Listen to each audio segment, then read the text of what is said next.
lorsque nous avons démarré notre action politique, d'aucuns nous considéraient comme des lanceurs d'alerte. Nous avons été les premiers à poser un certain nombre de débats sur la fiscalité, sur la gestion des ressources naturelles, le pétrole, le gaz, sur beaucoup d'autres aspects, les marchés publics. Et c'est pourquoi cette problématique reste au cœur de notre action aujourd'hui. Elle ne se déroule pas sous la forme, comme certains ont voulu le dire, d'une traque à l'opposant ou d'un règlement de compte. Il n'y a pas de compte à régler ici. C'est simplement une exigence à la fois étatique, administrative, mais également simplement citoyenne, une forte demande que ceux qui ont eu à gérer, à exercer les responsabilités publiques puissent rendre compte, et ça se passe comme ça dans tout pays qui se respecte. Nous qui sommes aujourd'hui dans cet exercice, nous serons évalués, même avant la fin de notre mandat, après la fin des mandats, le même exercice continuera à être livré et les conclusions seront traitées de la même manière. Un pays ne se gère pas dans l'opacité et le bien public doit revenir au public et non pas à des intérêts privés. Et nous continuons à dire ce qui a fondé la création de notre parti, le travail, parce que c'est le patriotisme d'abord, le travail et l'éthique continuent à être au cœur de notre action gouvernementale. Excellences, Mesdames, Messieurs les ambassadeurs et chefs de mission diplomatique, Mesdames et Messieurs les députés et élus locaux, Monsieur le directeur général de l'APIX, Mesdames et Messieurs les directeurs généraux, directeurs et assimilés, Mesdames et Messieurs les partenaires au développement, Mesdames et Messieurs les représentants du secteur privé national et international, Mesdames et Messieurs en vos rangs et qualités respectifs, distingués invités, je suis très honoré et à la fois ravi de présider cette cérémonie aujourd'hui au nom de son Excellence Monsieur le Président de la République. Cérémonie extrêmement importante puisqu'elle consacre le lancement du Forum FI Sénégal 2025 qui verra son apothéose certainement, Monsieur le directeur général de l'APIX, au mois d'octobre. Je voudrais, à l'entame de mon propos, pour avoir été pendant un an à la tête du gouvernement du Sénégal, rassurer les Sénégalais que le Sénégal continue à être ce pays qui présente énormément d'intérêt pour les investisseurs de tous ordres.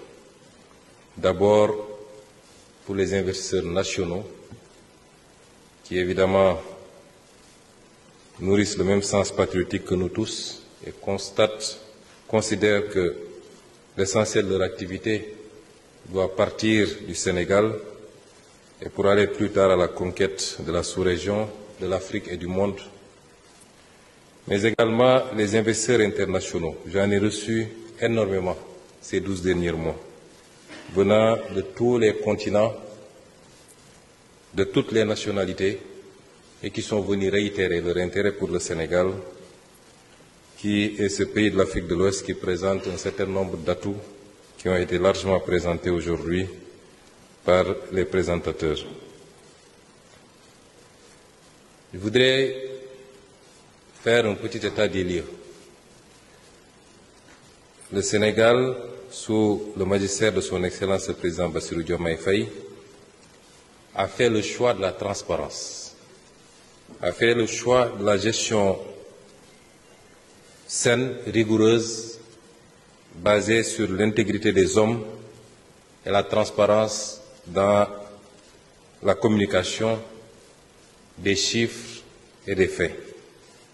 Cela a commencé évidemment par un état des lieux, l'audit des finances publiques, qui malheureusement pour notre pays a révélé les résultats que vous connaissez tous.